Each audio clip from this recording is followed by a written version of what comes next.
Bom dia, meninos, tudo bem? Com esse friozinho, né? Quem não está feliz? Vamos para mais uma aula hoje, então? Aqui nós vamos dar continuidade só os exercícios, né? Fazendo aí a correção da aula passada, certo? Vamos lá? Vamos analisar a maneira como os parágrafos estão relacionados. Faça as atividades a seguir. No início do terceiro parágrafo, aí acompanhando a apostila de vocês, no início do terceiro parágrafo, a autora escreve: entretanto, nem todos pensam assim.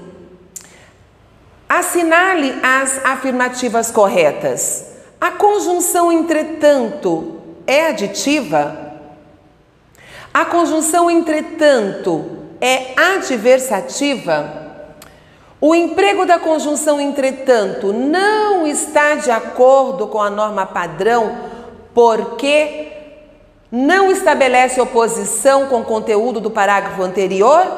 Ou o emprego da conjunção entretanto estabelece uma oposição com o conteúdo do parágrafo anterior? Aqui, como vocês veem, nós temos lá das orações coordenadas, né? Então, vamos ver? Então, o entretanto, ela é uma conjunção adversativa e ela estabelece oposição. Na B, uma paráfrase adequada para nem todos pensam assim seria: em todos pensam o oposto do que eu penso? Ou em todos pensam do mesmo modo que eu penso? Então, esse nem aí nós temos lá das orações aditivas, né? Então, nem todos pensam do mesmo modo que eu penso. É lá da sindética aditiva. Na C, justifica o emprego da conjunção, porém, no início do quinto parágrafo. Então, vejamos lá. Do mesmo modo que, entretanto, porém, é uma conjunção adversativa, assim estabelece uma ideia de oposição com o conteúdo do meu parágrafo anterior. Então, as conjunções adversativas, elas servem para nos dar uma ideia oposta, uma ideia contrária do que foi dito anteriormente, né? Na letra D, a conjunção por isso, no início do sexto parágrafo, ela remete-se ao parágrafo anterior, no qual o autor explicita um de seus argumentos a favor do projeto? Ou ele introduz um novo assunto, ou seja, um assunto novo, sem relação com o parágrafo anterior? E a conjunção, portanto, no início do último parágrafo, ela é adversativa, estabelece oposição com o conteúdo do parágrafo anterior? Conclusiva, que ela estabelece a concordância com o parágrafo anterior? Vamos ver aqui da letra D.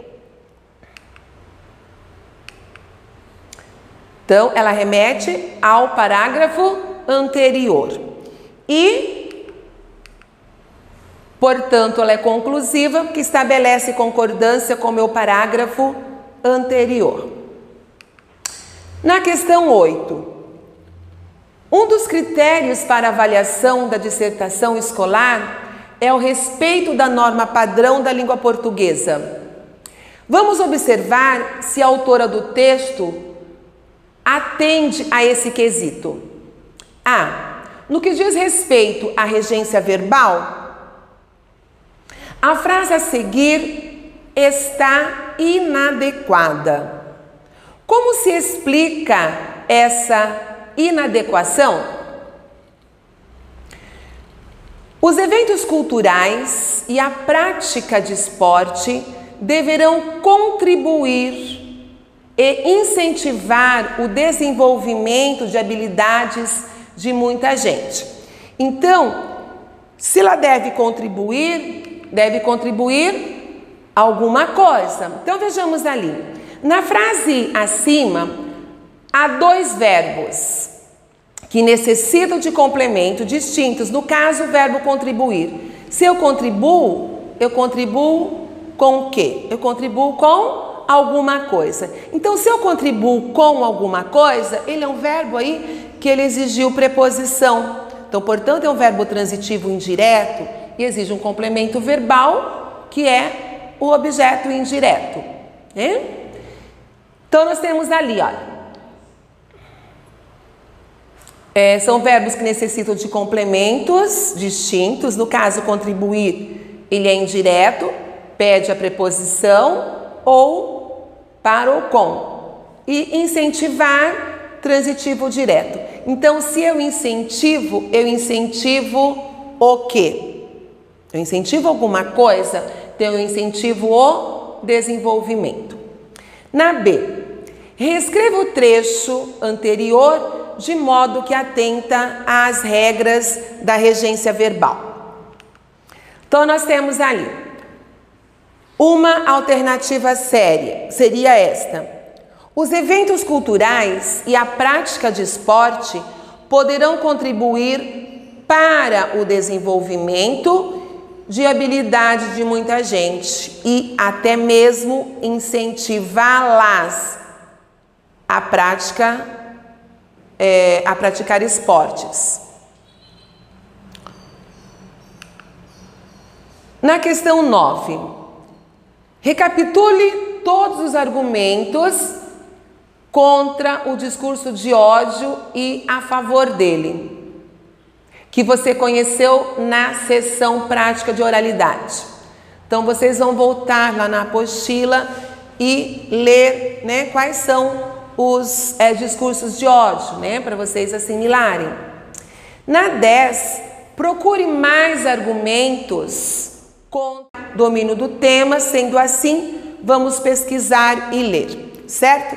Então, façam a pesquisa, façam as anotações no caderninho de vocês e anote, né, o nome do especialista do assunto ali o qual você pesquisou, para que você possa fazer a sua argumentação e assim citá-la. E chegou a hora de produzir. Número 11. No primeiro parágrafo, escreva a contextualização do assunto, né? O assunto que você vai fazer a sua argumentação. 12. Nos parágrafos seguintes, desenvolva a situação. Apresente primeiro os argumentos favoráveis aos discursos de ódio. Não se esqueça de inserir advérbios, conjunções, que esses são os elementos que vai dar coesão ao meu texto. Leia os trechos reproduzidos a seguir. Então, nós temos aqui, olha, em pesquisas realizadas, muitos moradores daquela proximidade afirmaram que o trânsito irá ficar mais intenso, favorecendo a ocorrência de graves acidentes. Eles dizem também, olha, foi usado aqui um advérbio.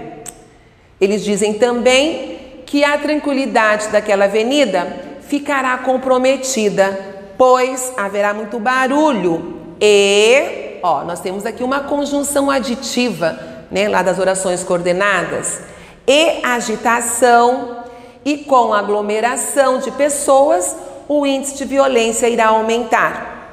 Dizem ainda, nós temos aqui outro advérbio, né? Dizem ainda que na cidade já existem lugares apropriados para esses fins. Então, aqui nós temos alguns elementos de coesão, né? Os advérbios, conjunção aditiva e um outro advérbio. Então, aqui nós temos, elementos de coesão textual para apresentar os argumentos favoráveis ao discurso de ódio. 13. Em seguida, introduza seus contra-argumentos. A. Você pode usar a modalização como fez a autora da dissertação. Que consequências terão na vida as crianças trabalhadoras de Bauru? Vejam, existem pessoas que empregam crianças para trabalhar e assim pagam menos, alegando, olha, que é um elemento modalizador, alegando que as crianças fazem trabalho mais devagar. É um absurdo.